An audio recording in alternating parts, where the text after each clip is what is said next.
कोशिश करना चाहिए कि हम समाज को 24 कैरेट का सोना दें।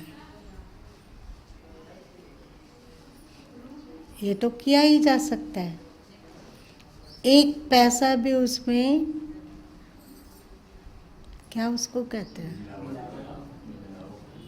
ज्वेलरी बनता है तो क्या उसमें दे देते हैं, क्या?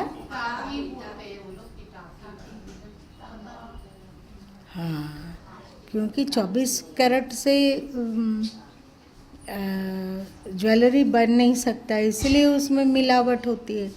पर 24 कैरेट का जीवन हम लोग जी सकते हैं, जी सकते हैं ना। तो कोशिश करते हैं कि 24 कैरेट में जिएं, परंतु इसका मतलब ये नहीं है कि वे हमारे उपेक्षणीय और नफरत के पात्र हैं, जैसे कि लोग करते हैं, है ना। उदाहरण भी दिया गया बहुत ही खास। हाँ, थोड़ा दुखदायी बात है। ये सब लोग कोई ना कोई तो इसका प्रचलन चलाया है, गलत तरीके से चलाया है। आदिवासी को खंडित को ऐसे चाहे हम लोग का देश लूटा गया, चाहे और कुछ हुआ, सशक्त रहते हैं, सबको परिवर्तन सोने की चिड़ी लगाते हैं। क्या मैं सब्जियों में भी गुरु प्रथा रहती? ये नहीं, जैसे हम लोग अभी कलयुग में गुरु प्रथा चल रही है, द्वापर में भी रहा गुरु प्रथा, त्रेता में भी रहा, तो हम लोग इतिहास बता रहा है। सब्जियों में भी गुरु प्रथा है। जी हाँ, सब्जियों में प्रहलाद वगैरह, ध्रुव वगैरह, सब सब्जियों की कथा है। जी हाँ।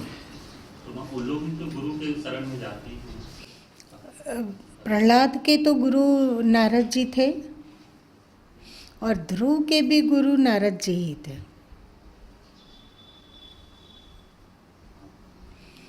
भक्ति का मार्गदर्शन नारद जी से ही ध्रुव को भी मिला, और भक्ति का मार्गदर्शन नारद जी के द्वारा ही प्रहलाद जी को मिला।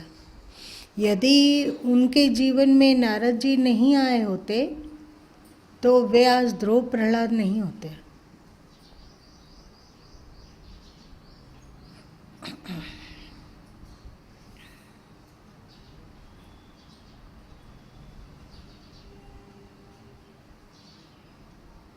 किसी को कुछ पूछना? क्योंकि आज नया सब्जेक्ट नहीं शुरू करेंगे, वरना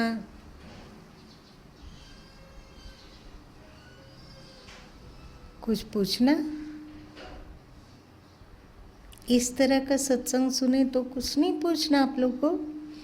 अभी कितना अच्छा लगा, अरुण जी ने पूछा तो एक उत्तर मिला, सबको ही की जानकारी बढ़ गई। इसी भजन में माई वाला आया तो बड़ा उथल-पुथल मच रहा था। कहीं कभी सुनो भाई साधु, गुरु के शरण बिना नहीं अपना, कोई नहीं अपना, गुरु के शरण में जाना है। ये तो हम लोग गीता अध्ययन करते हैं तो माने आता है भगवान श्री कृष्ण का विभूति तत्व, विभूति माने तो उनका गुण तत्व का विस्तार, तत्व मतलब नहीं मालूम, तत्व किसको का।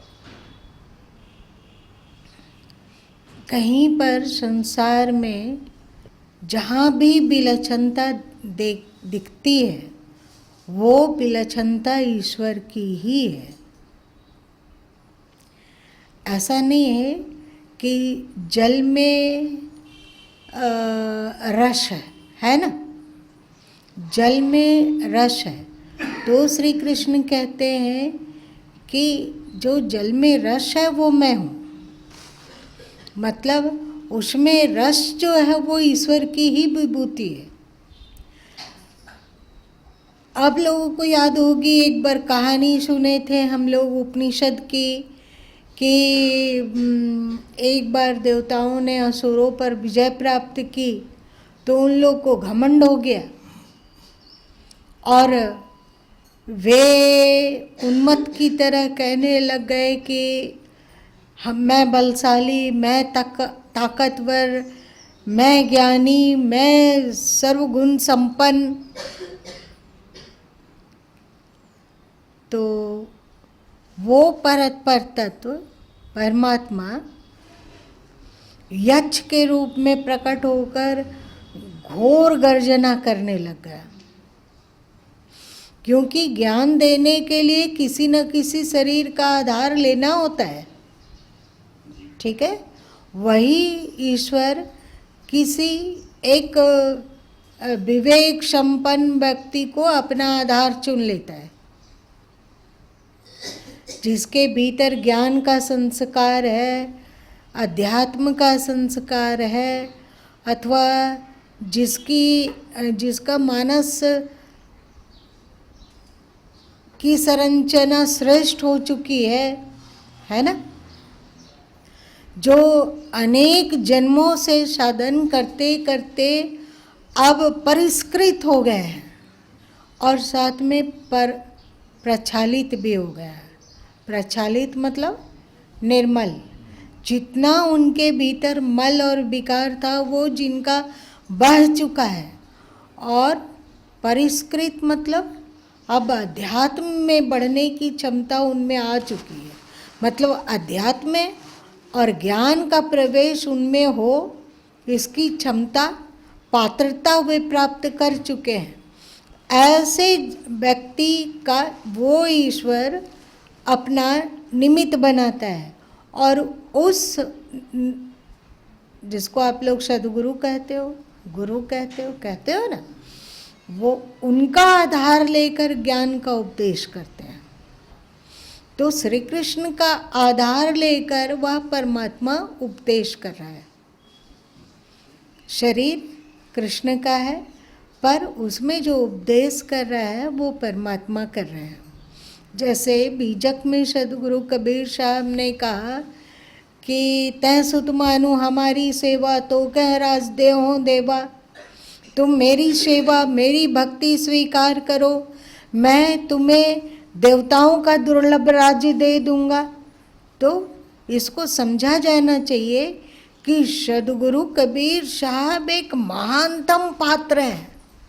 उनके शरीर का आधार लेकर परमात्मा उपदेश करते हैं और कह रहे हैं कि तुम मेरी सेवा स्वीकार करो, मेरी भक्ति करो, मैं तुम्हें देवताओं का भी दुर्लभ राज्य दे दूंगा, मैं तुम्हारे समस्त पापों को नष्ट कर दूंगा। जैसे श्री कृष्ण ने कहा ना कि क्या कहा, मामेकम शरणं व्रजा अहम सर्वपापेभ्यो मोक्षयिष्यामि मा शुचा। मैं तुम्हें सभी पापों से मुक्त कर दूंगा, तू मेरी शरण में आ जा। वही बात सदगुरु कबीर साहब भी कह रहे हैं कि जाए पाप सुख होई है गाना, निश्चय वचन कबीर के माना। तुम्हारे सभी पाप नष्ट हो जाएंगे और तुम्हें घना सुख की प्राप्ति होगी। तो मेरे वचनों को निश्चय पूर्वक मान लो। दोनों का शरीर अलग है, पर उसमें उपदेश करने वाला तत्व एक ही है, और वो है परमात्मा। तो इस दृष्टि से कहो तो परमात्मा कहते हैं, अथवा सदगुरु कबीर साहब की वाणी में भी कहा जा सकता है कि परमात्मा कहते हैं कि तुम हमारी सेवा को स्वीकार करो, तै सुत मानो हमारी सेवा, तुम मेरी सेवा भक्ति करना मान लो। परमात्मा कह रहे हैं। इस बात को रामपाल जी क्या उसको कहते हैं, चबा गए। चबा गए मतलब वे कहने लग गए कि कबीर परमात्मा ऐसे कहते हैं। वो ठीक ही बोल रहे हैं, पर गीता के लिए कहते हैं कि वो कृष्ण परमात्मा ऐसे कह रहे हैं, ऐसा नहीं बोलते हैं। वे कहते हैं कि गीता का जो उपदेश है वो काल का उपदेश है। 11वां अध्याय का उदाहरण देते हैं, जिसमें अर्जुन पूछता है कि आप कौन हैं। भगवान का विराट रूप लिए हुए हैं वे। तो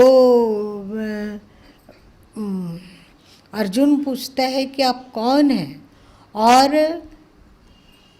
क्या चाहते हैं। तो कृष्ण कहते हैं मैं महाकाल हूँ। जो इन लोगों के विनाश करने के लिए आया हूँ। तो वे इस बात को पकड़ लिए कि श्री कृष्ण स्वयं कह रहे हैं कि मैं काल हूँ और इन बढ़ा हुआ काल हूँ और इन लोगों के विनाश के लिए प्रवृत्त हुआ हूँ, मतलब आया हूँ। ये जो पांडव और कौरव और इनका साथ देने वाले उनके सैनिक गण हैं, मैं इन सब का विनाश करूँगा, कह तो रहे हैं। लेकिन वे लोग ये नहीं सोचते हैं कि श्री कृष्ण ये भी कहते हैं कि हम आत्मा गुणा के साथ, कहते हैं ना। और माम वंशे जीव लोका जीव भूता सनातना कहते हैं कि ये जितने भी जीव हैं वो मेरे ही अंश हैं, और जैसे मैं सनातन हूँ वैसे ही ये जीव भी सनातन है। हम लोग सबके सब जानते हैं कि कृष्ण सनातन नहीं है, मतलब उनका शरीर सनातन नहीं रहा, कि रहा ना रहा। वहाँ पर बाधा के बाण को स्वीकार करके बाधा ने उनके पैरों में तीर मारा, विष बुझा हुआ, और उसके द्वारा श्री कृष्ण ने अपने शरीर का त्याग किया और उनका दाह संस्कार हुआ। ये हमारा पुराण भी कहता है और प्रभास क्षेत्र में जाके देखा जा सकता है। आप लोग कहे थे ना? अच्छा, वहाँ पे उनका जहाँ दाह संस्कार हुआ, लेकिन कृष्ण अपने को सनातन कह रहे हैं। तो यहाँ कृष्ण का तात्पर्य हुआ, कृष्ण के शरीर का आधार लेकर परमात्मा बोल रहे हैं कि मैं काल हूँ। ये सब जो, क्योंकि पापी पृथ्वी को हल्का करने आते हैं, वे पापियों का विनाश के द्वारा पृथ्वी को हल्का करते हैं। ये सब कथा आप लोग सुनते हैं ना भगवत पुराण इत्यादि में। तो ये पापी लोग सबके सब एकत्रित हों और ऐसा श्री कृष्ण ट्रिक लगाए कि भिन्न भिन्न आयोजन में पापियों का संहार होता रहा। कभी जरासंध से युद्ध करने के समय में उनके दुर्विचार का पोषण देने वाले उनके सहयोगियों का विनाश किए। फिर जरासंध को भीष्म पितामह भीम से मरवा दिए, हुआ ना। काल यवन अपना बहुत बड़ा सेना लेकर आया, सब असुरी वृत्ति वाले लोग थे, तो उस बहाने से काल यवन का सारी सेना का विनाश हुआ ना। तो फिर इसके कारण फिर काल यवन भी मारा गया। दूसरे लोग यदि चाहते तो काल यवन को नहीं मार सकते थे। ऐसा तकनीक अपनाए कि एकदम भागे काल यवन के डर से। और फिर कैसे गुफा में प्रवेश किए, सब ये तो आप लोग जानते ही हैं। और फिर कंस का पाजी पलटन, मतलब जो दुष्ट वृत्ति का साथ देने वाले थे, कंस के साथ साथ उनका भी विनाश हुआ। तो एक तरह से पापियों का संहार हो रहा है, इधर पापियों का संहार, इधर गीता का ज्ञान है ना। तो परमात्मा ही श्री कृष्ण का आधार लेकर पापियों का संहार किए और गीता का उपदेश दिए। इस बात को वे लोग पचा गए, चबा गए। वे कहते हैं कि देखिए, श्री कृष्ण स्वयं कह रहे हैं कि तुम्हें वह शरणम गच्छा सर्वभावेन भारता, अर्थात उस ईश्वर की शरण में जाओ मेरी शरण में आओ, ऐसा तो कृष्ण कहीं नहीं कह रहे हैं। इस श्लोक को त्वमेव शरणं गच्छ सर्वभावेन भारता, इसको खूब भुनाया जाता है कि उस ईश्वर की शरण में जाओ।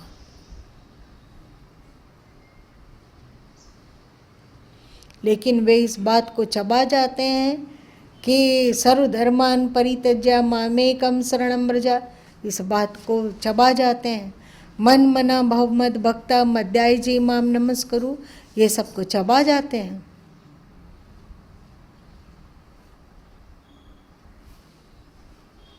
ये अब हम लोग को समझ में आई, समझ में आ रही है।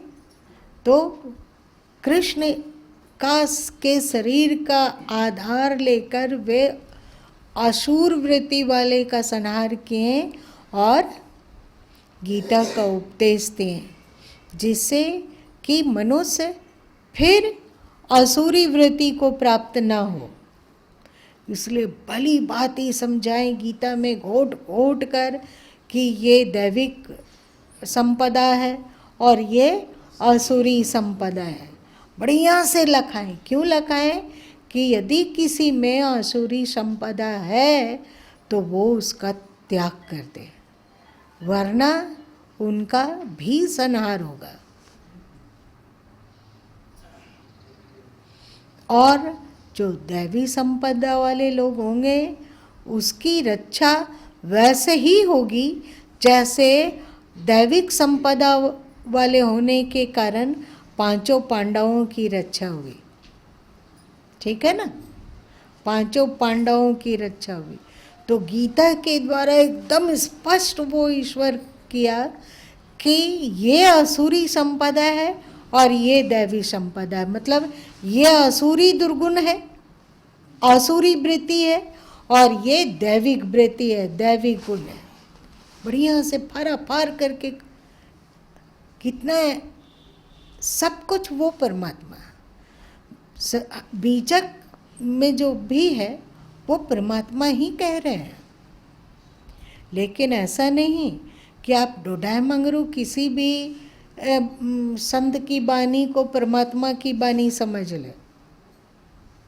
ठीक है ना, संत की अपनी एक क्वालिटी होती है। यदि उनमें वो पात्रता है कि उनके आकार का आधार लेकर परमात्मा कुछ बोल सके, मार्ग दिखला सके, तो उनका आकार भी पूजनीय हो जाता है, पर इष्ट नहीं होता है। आप गुरु के शरण में आए हैं, बहुत अच्छा है। आप गुरु की भक्ति कीजिए, गुरु की पूजा कीजिए, पूजा गुरु की कीजिए, ये बहुत अच्छी बात है। पर इष्ट तो एक परमात्मा ही होता है। हम गुरु की भक्ति और पूजा का सहारा लेकर उस परमात्मा तक ही पहुँचने का उद्योग करते हैं कि नहीं, कि हमारा जीवन निर्मल हो और हम भी अर्जुन की तरह श्री कृष्ण के प्यारे हो जाएं। मतलब परमात्मा के प्यारे हो जाएं। परमात्मा का प्यारा हो जाना मतलब दुनिया से उठ जाना नहीं है। बोलता है ना लोग कि अरे अमुक व्यक्ति तो राम को प्यारे हो गए, मतलब मर गए। ये क्या मतलब हुआ? हम लोग ना कहावत भी ऐसा बना देते हैं जिसका कोई तुक ही नहीं है। जीवन काल में हम क्यों नहीं राम के प्यारे हो सकते हैं? मरने के बाद ही ऐसा क्यों कहा जाएगा कि वे राम के प्यारे हो गए? मरने की क्रिया को बोलते हैं कि राम को प्यारे हो गए, मतलब हम लोग जिंदा हैं इसीलिए पापी हैं। हाँ, तो छोड़ो इन सब बातों। तो जैसे यक्ष जब गर्जन करने लग गए, वो परमात्मा यक्ष के रूप में प्रकट होकर गर्जन करने लग गए, तब इंद्र आपस में, इंद्र की सभा लगी हुई थी और सब अपना अपना डिंग हाँक रहे थे कि हम इतने शत्रुओं का संहार किए, हम इतने असुरों का वध किए, हम किए। और जब गर्जना सुनाई पड़ने लग गई तब इंद्र घबराए कि ये किसकी गर्जना है। तो जाके पता लगाओ। कौन पता लगाएगा? तो अग्नि उठा कि मैं पता लगा के आता हूँ। हमने अभी असुरों पर विजय प्राप्त की है, सब समझो। वे यक्ष के पास जाकर पूछते हैं कि आप कौन हैं? यक्ष कहता है तुम कौन हो? फिर क्या हुआ? अपना सौर बल दिखाने लगे। बोला अग्नि हूं मैं, क्षमता क्या है तेरी? तो मैं पल भर में अखिल ब्रह्मांड को ध्वंस कर सकता हूं, जला के भस्म कर सकता हूं। तो यक्ष एक तिनका आगे कर दिए और बोले कि इसको जला के दिखाओ, तब मैं जानूंगा कि तुम बड़ा ही समर्थ है। और अग्नि पूरी ताकत झोंक दिए पर तिनका को जला नहीं पाए। और फिर लौट आए और कहें कि मैं पता नहीं लगा सका कि वो कौन है, पर वो तो बड़ा भयानक गर्जना कर रहा है। और आके चुपचाप सिर झुका के बैठ रहे हैं। अपनी हार की बात नहीं बतलाए कि मैं ऐसे हार गया, ये बात नहीं बतलाए। वायु का मैं जाता हूँ ना, मैं पता लगा के आता हूँ। फिर वायु गया, पूछा यक्ष से कौन हो तुम? यक्ष पूछा तुम कौन हो? कहा मैं हवा हूँ, वायु हूँ। 1 मिनट में अखिल ब्रह्मांड को, पृथ्वी को तिनके की तरह उड़ाकर नष्ट कर सकता हूँ, कहीं से कहीं पहुंचा सकता हूँ। फिर परमात्मा एक तिनका दिया और कहीं से उड़ा के दिखाओ। वायु पूरी ताकत लगाया, सारी शक्ति उसमें लगा दी, पर तिनका को उड़ा ना सका। फिर आ गया इंद्र सभा में, कहा कि वो तो बड़ा बलशाली है, उसका परिचय तो मैं नहीं पता लगा सका। लेकिन अपनी हार की बात नहीं बोले। हम लोग भी ऐसा करते हैं ना, जीतते हैं तो अपने को सिकंदर की तरह प्रस्तुत करते हैं, पर जो जब हारते हैं तो उसको छुपा लेते हैं। कौन कहता है कि हम हार रहे हैं सो, अथवा हार के आए हैं?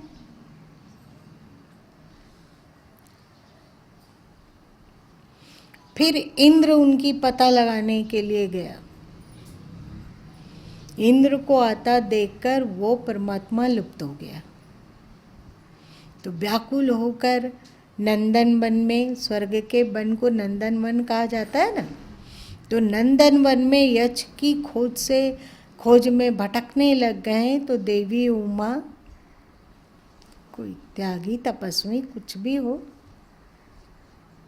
वो आकर ब्रह्म ज्ञान का उपदेश करती है और कहती है कि तुम लोग घमंड से अकड़ रहे थे कि मैंने ये किया, मैंने वो किया, मैंने इतने असुरों का संहार किया, देवताओं के विजय का कारण मैं हूँ, देवताओं के तरफ से लड़ने वाला असली हीरो मैं हूँ, सब मैं कर रहे थे।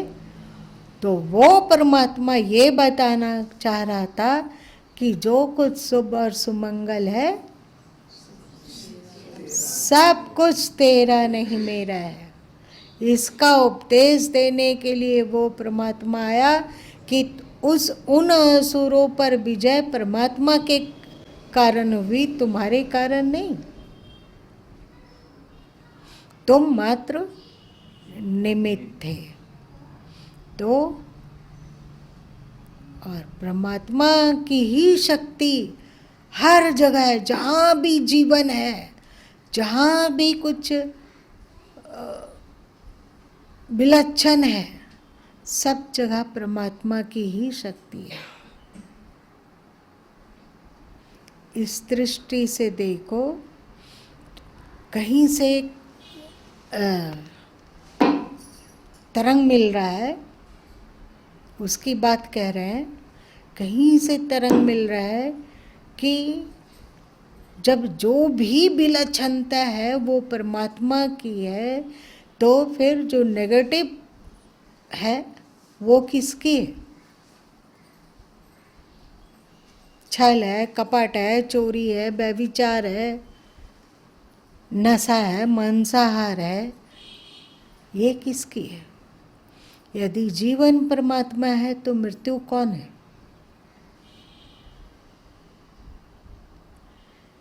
बताओ। यदि सदकर्म परमात्मा है तो दुष्कर्म कौन है?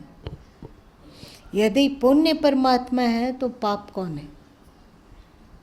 धार्मिक वाली बात एक बार गुरु महाराज के प्रवचन में बताया था, परमात्मा तो वो भी है, लेकिन वहाँ पर वो हम उससे संयुक्त हो गए हैं। तो बोलिए बोलिए। परमात्मा का जो पुण्य परमात्मा है तो पाप भी परमात्मा ही है, लेकिन यहाँ पाप हमारा स्वाभाविक रूप नहीं है, मूल रूप नहीं है, उसमें मिश्रित हो गया, इसके कारण वो पाप बना, और इसलिए हम उसको परमात्मा का जो मिला हुआ जो रूप है वो परमात्मा का नहीं मानेंगे, लेकिन है तो परमात्मा। मेरा कर्म अच्छा कर तो उनका वही है, उनके सिवा इस संसार में और कुछ है ही नहीं। वासुदेव सर्वम। लेकिन वो उनका वो सुख रूप नहीं है। उस ओर जीव अगर बढ़ता है तो दुख को प्राप्त होगा। उनका जो सुख इसी को सूफी लोग परमात्मा के दो रूप माने, एक जमाली रूप और एक जलाली रूप। सूफी लोगों में इसकी चर्चा आती है और बढ़िया से इसका विस्तार से वहाँ चर्चा हुआ कि परमात्मा का ही रूप है जमाली रूप और जलाली रूप। मतलब सुखप्रद रूप भी वही है और दुखप्रद रूप भी वही है। मतलब पाप भी वही है, पुण्य भी वही है। जो उनके जमाली रूप की उपासना करता है उसके लिए तो परमात्मा जमाली रूप में है, और जो परमात्मा के जलाली रूप मतलब जला देने वाले रूप की उपासना करता है, परमात्मा उसके लिए वही है। जिसमें उदाहरण भी दिए तो जिस हाँ बोलिए। भूत प्रेत वाला भी उदाहरण दिए, यदि भूत प्रेत में भी वही परमात्मा है, लेकिन यदि हम उनकी पूजा करते हैं, भूत प्रेत की पूजा करते हैं, तो भूत प्रेत का जैसा परिणाम मिल रहा है उसका। हाँ, क्योंकि आप परमात्मा के जलाली रूप की उपासना कर रहे हैं, भूत प्रेत के द्वारा, पितरों के द्वारा अथवा शुभ कार्य के द्वारा। आप यदि क्रोध करते हैं तो बताइए परमात्मा के जलाली रूप आपकी ओर आकर्षित होगा कि जमाली रूप? जलाली रूप में आकर्षित हो, जलाली। क्रोध आपको जलाता है कि नहीं? जलाता है ना। तो बस वो जलाने वाला क्रोध जलाने वाले परमात्मा को अपनी ओर आकर्षित करेगा। कोई कितना भी व्यभिचारी हो पर अंतरतम किसी न किसी कोना में रहता है कि वो गलत कर रहा है, रहता है। कोई बलात्कारी कितना भी हो, कितना भी पापिष्ट हो, और इंद्रियों के आवेश में मतलब विकारों के आवेश में वो बलात्कार की ओर प्रेरित हुआ, पर बाद में उस समय तो मूर्छित हो गया जलाली रूप में, बाद में उसको जरूर ग्लानि होती है कि अपने आप को कैसे बचाए, वरना हम पकड़े जाएंगे तो हम कहीं के नहीं रहेंगे, होता है ना। तो वो कैसे भागा भागा फिरता है अंदर में कहीं कि ये हमसे क्या हो गया, ये तो हमसे बड़ी गलती हुई है, हमसे क्या हो गया। हम लोगों की आत्मा की आवाज़ भले ही मर गई हो, पर किसी न किसी कोने में जरूर रहती है कि हम गलत कर रहे हैं। मतलब हमसे परमात्मा का जलाली रूप की ओर आकर्षित हो गए। अथवा इसी को हिंदू धर्म में कहा गया कि परमात्मा और प्रकृति भी वही है। ऐसा नहीं कि प्रकृति कहीं से आके टपकी है, जब वासुदेवा सर्वम है तो प्रकृति अलग कहाँ से रही? प्रकृति का भी फिर दो रूप हो जाता है, एक है जो आपको सुख देगा और एक है जो दुख देगा, क्योंकि परमात्मा का ही मूल रूप में है कि उनका दो रूप है, इसलिए प्रकृति का भी दो रूप है। उसी तरह आप जीव का भी दो रूप है। आप जाते जाइए, कहीं जाइए, सब में दो रूप। अग्नि है तो अग्नि का दो रूप है कि नहीं? क्या क्या है बताइए? भोजन बनाते हैं अग्नि से, हम पकाते हैं। एक होता है कि जल ताप कर लेते हैं, ठंड लगती है तो ताप करते हैं, उसी अग्नि से प्रकाश भी होता है ना। लेकिन उसका भी एक जलाली रूप है कि वो जलाकर भस्म कर देता है।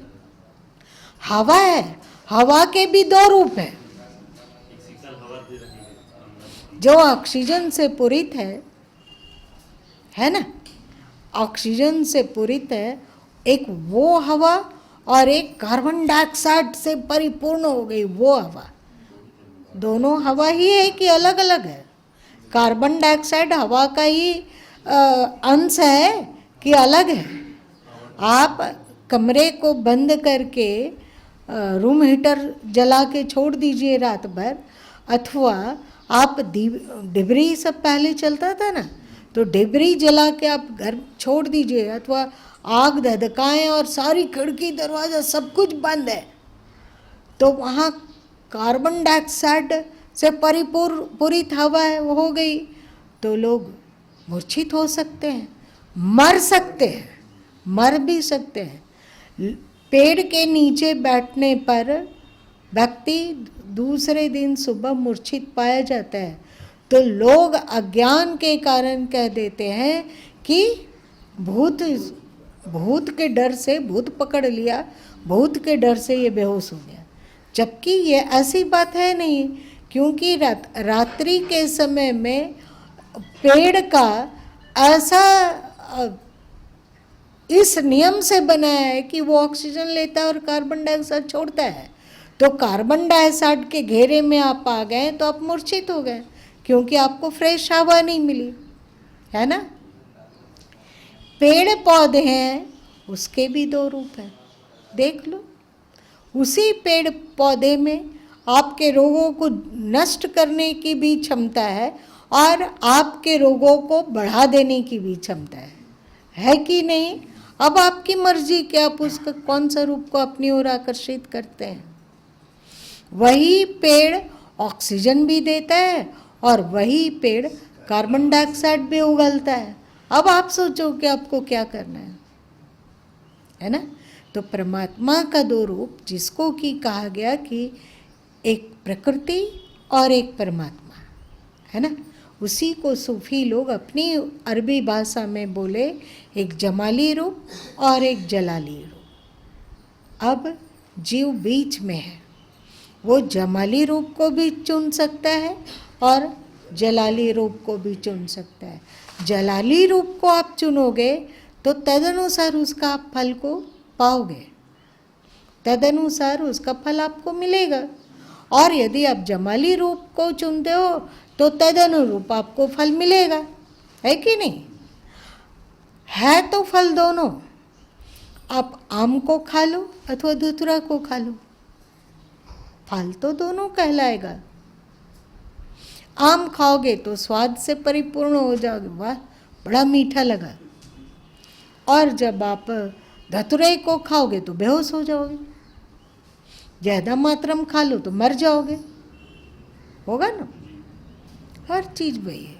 हम लोग के जीवन का भी दो रूप है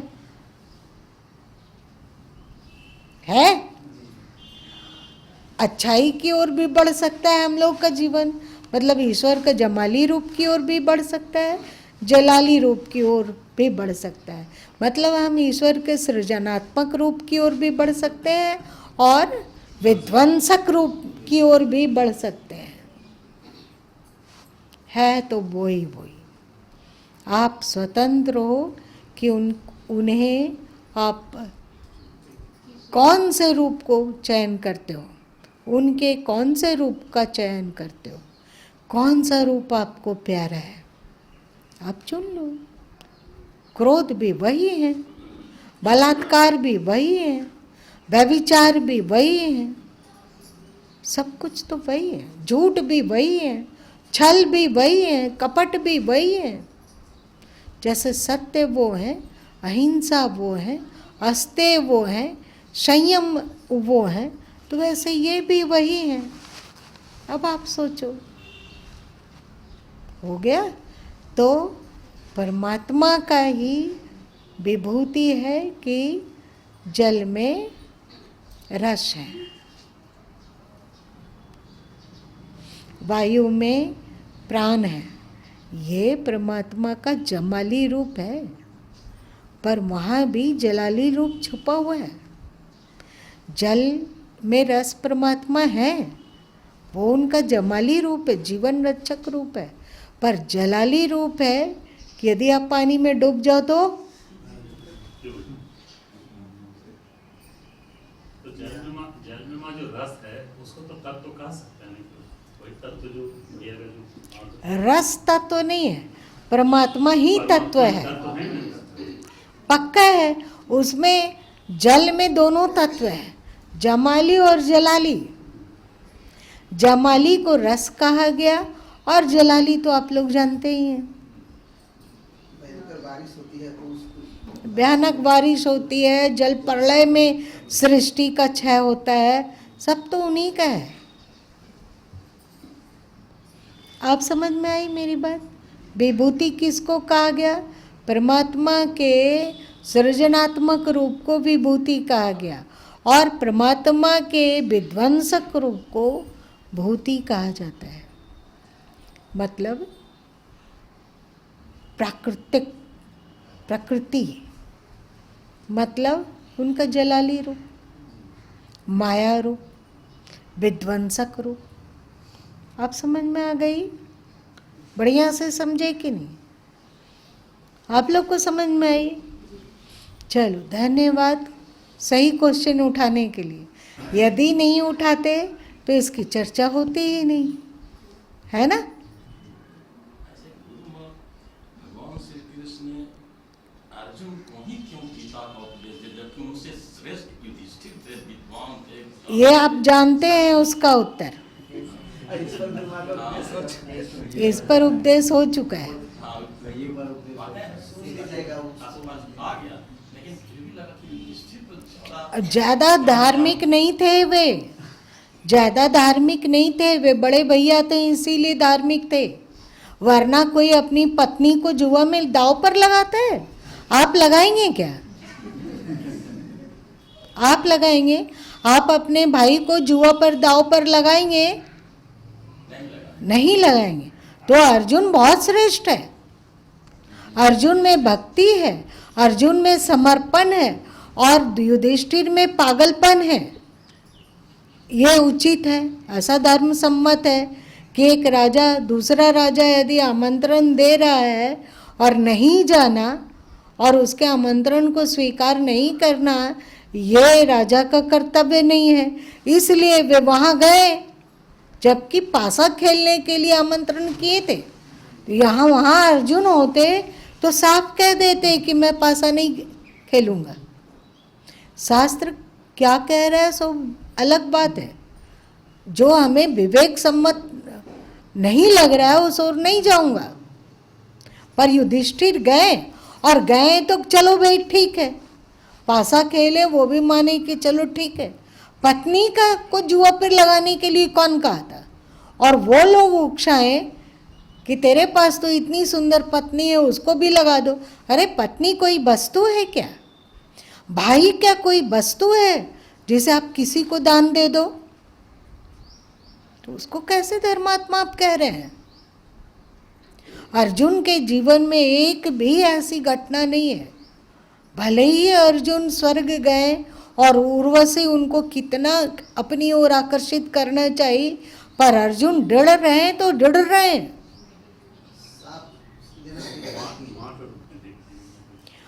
अर्जुन को गुड़ा कैसा कहा गया, युधिष्ठिर को गुड़ा कैसा नहीं कहा गया। गुड़ा कैसा का अर्थ होता है निंद्रा पर विजय प्राप्त करने वाला। युधिष्ठिर को नहीं कहा गया, यहाँ निद्रा क्या है? अविवेक ही निद्रा है। तो अर्जुन को अब अविवेक पर विजय प्राप्त करने वाला कहा गया, युधिष्ठिर को नहीं कहा गया। एकदम पात्र परफेक्ट अर्जुन ही है। भीम है तो उसमें बदले की भावना बहुत अधिक उग्र है, सब कुछ विचित्र है। जब दुशासन का वो छाती चीर देता है, वो असुर की तरह ही अट्टहास करता है।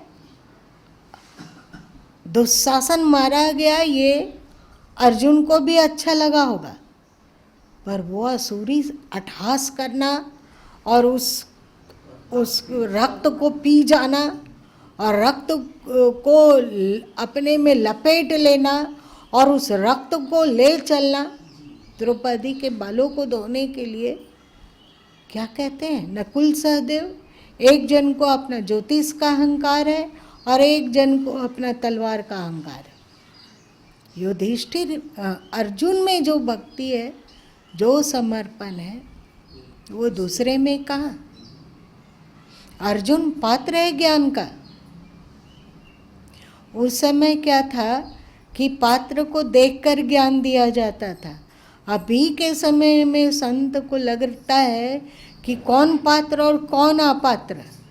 यदि उपदेश न दिया जाए तो उसमें थोड़ी बहुत पात्रता का विकास जो संभव हो पाता वो भी नहीं होगा।